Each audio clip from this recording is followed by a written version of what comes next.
Cinema అయిన Maruti talkies cinema ముచ్చట్లకు స్వాగతం. నేను మిస్టర్ బీనా మార్ట్ సూటిగా ఉంటుంది, మ్యాటర్ క్లియర్ గా ఉంటుంది. విడు టాకీస్ రాజా. ఇప్పుడు మ్యాటర్ లో కడదాం. అక్కినేని అఖిల్ దసరా పండగకి మరింత జోష్ తీసుకొస్తాడు అనుకున్నాం, కానీ పరిస్థితుల ప్లాన్ వేరే విధంగా ఉంది. ప్రస్తుతం అందుబాటులో ఉన్న సమాచారం ప్రకారం అఖిల్ దీపావళికి తెలుగు ప్రేక్షకుల్ని పలకరించే అవకాశం ఉంది అని తెలుస్తా ఉంది. ఎట్టి పరిస్థితుల్లో అఖిల్ అక్టోబర్ 22న థియేటర్లకు వస్తాడు అనుకున్నారు. అక్కినేని అభిమానులు కూడా బుడన్ని ఆశలు పెట్టుకున్నారు, కానీ అనుకోని విధంగా సినిమా రిలీజ్ ని వాయిదా వేసుకోవాల్సిన పరిస్థితి. అందుకు కారణం రుద్రమదేవి. యాక్చువల్ గా దసరా సీజన్ ని బ్రూస్లీ అఖిల్ కలిసి బాగా ఎంజాయ్ చేద్దాం అనుకున్నారు, కానీ చిత్రంగా రుద్రమదేవికి అదృష్టం కలిసి వచ్చింది. ప్రస్తుతం ఇండస్ట్రీలో ఉన్న పరిస్థితుల ప్రకారం 3 పెద్ద సినిమాలు ఒకేసారి బాక్సాఫీస్ దగ్గర పోటీ పడటం ఏ విధంగానూ ఆరోగ్యకరమైన విషయం కాదు. మామూలుగా అసలు 2 పెద్ద సినిమాలే ఒకేసారి రావడానికి ఇష్టపడటం లేదు, కానీ దసరా సెలవులు కాబట్టి కొంత అవకాశం చిక్కుద్ది.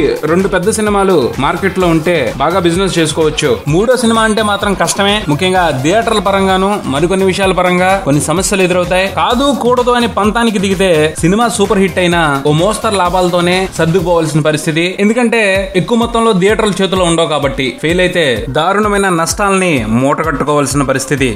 తెలిసి ఇంత పెద్ద రిస్క్ చేయటం ఫూలిష్నెస్ అనిపించుకుంటుంది కాబట్టి అఖిల్ చిత్ర యూనిటీ సినిమాని స్మార్ట్ గా వాయిదా వేసుకుంది. ఆ పైన సినిమా విజువల్ ఎఫెక్ట్స్ కి సంబంధించి జరుగుతున్న ఆలస్యం కారణంగానే ఈ సినిమాని పోస్ట్ పోన్ చేయడం జరిగింది అని కింగ్ నాగార్జున గారితో చెప్పించి మరీ ఒప్పించారు. పైకి రీజన్ ఇదే అని చెప్పుకుంటున్నప్పటికీ ఇంటర్నల్ గా ఉన్న రీజన్ అందరికీ తెలిసిందే. తెలంగాణ, ఆంధ్రప్రదేశ్ రాష్ట్రాల్లో ఉన్న థియేటర్లన్నీ కొంతమంది వ్యక్తుల గుప్పెట్లోనే ఉన్నాయి. డిస్ట్రిబ్యూషన్ వ్యవస్థ కూడా ఒక రకంగా వారి కనుసన్నల్లోనే నడుస్తా ఉంటది. ఒక రకంగా ఇదో సిండికేట్ అనే మాట్లాడుకోవాలి. ప్రతి సినిమా రిలీజ్ లో కూడా ఈ సిండికేట్ లో ఉన్న వ్యక్తుల హస్తం డైరెక్ట్ గానో ఇండైరెక్ట్ గానో ఉండే ఉంటుంది. కాబట్టి ప్రతి సినిమాకి సంబంధించిన బిజినెస్ లోనూ వీళ్ళకి షేర్ ఉంటుంది. షేర్ ఉన్నప్పుడు లాభమే కదా అందరూ కోరుకునేది. కాబట్టి పెద్ద సినిమాలు క్లాష్ అవ్వకుండా కూడా వీళ్ళే మేనేజ్ చేస్తూ ఉంటారు. ఆ మేనేజ్మెంట్ లో భాగంగానే అఖిల్ సినిమాని కొంచెం సర్దుకోమని వాళ్ళు చెప్పుంటారని తెలుస్తా ఉంది. అయినా ఇటు నితిన్ అండ్ ఫాదర్ సుధాకర్ రెడ్డి ఆ సిండికేట్ లో భాగమే. వాళ్ళకి సిచ్యువేషన్ ఏంటో తెలుసు కాబట్టే అఖిల్ మూవీని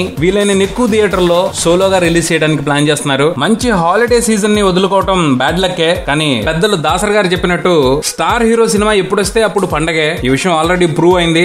శ్రీమంతుడు, బాహుబలి నాన్ హాలిడే సీజన్ లోనే వచ్చి ఇండస్ట్రీ హిట్లు అయ్యాయి. చూద్దాం మరి అఖిల్ కూడా అటువంటి మ్యాజిక్ చేసే అవకాశం ఏదైనా ఉందేమో. ఇది బులెటిన్. మరో బులెటిన్ తో మళ్ళీ కలుద్దాం. Subscribe and keep watching Maruti talkies. Mister Bean talkies Raja. Thank you.